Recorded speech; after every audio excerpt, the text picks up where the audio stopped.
السلام عليكم ورحمة الله وبركاته. ازيكم حبايبي؟ عاملين ايه؟ يا رب تكونوا بخير.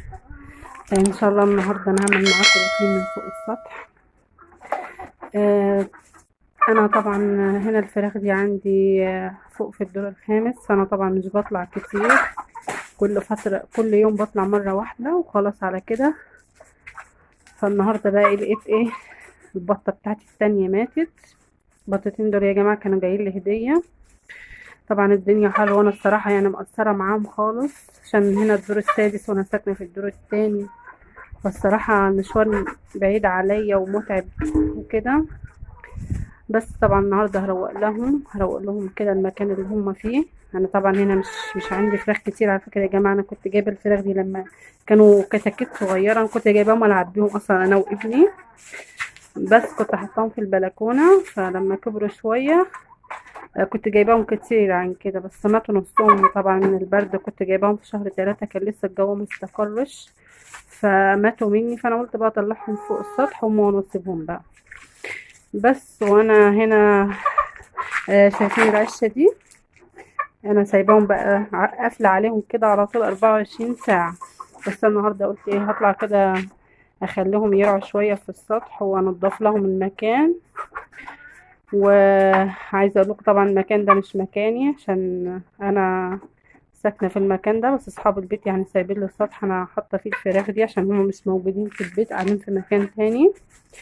بس يعني انا الصراحه بحب الحاجه اللي بتتربى في البيت.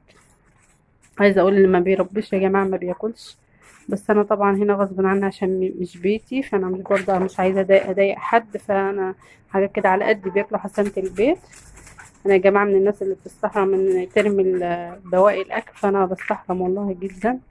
فهو يعني حاجه كده على قدي، وربنا يبارك لي فيهم كده.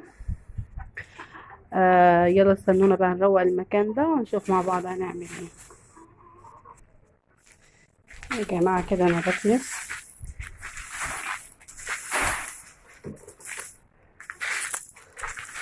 صراحه، مقصره معاهم ما اقولكوش ازاي، غصب عني والله.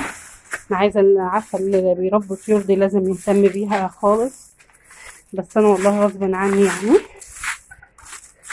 اللي هنروق المكان كده مع بعضينا، نشيل لهم السطح ميه، نحط لهم اكل وميه، نشوف مع بعض.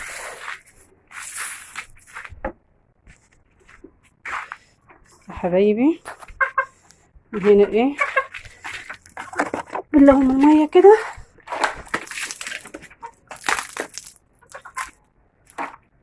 نحط لهم ميه جديده.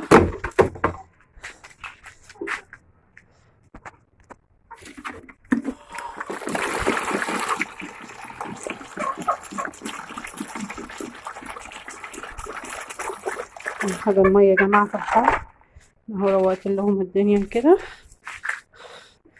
استلم بقى الزباله واظبط لهم الدنيا.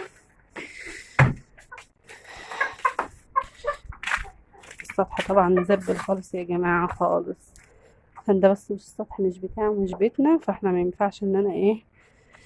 بس عايزه اوريكم المنظر الجميل ده، شايفين؟ الله، كان في بيبقى طيارات كتيره هنا، بس مش عارفه مفيش خالص الايام دي، بيبقى طيارات كتير جدا بنشوفها.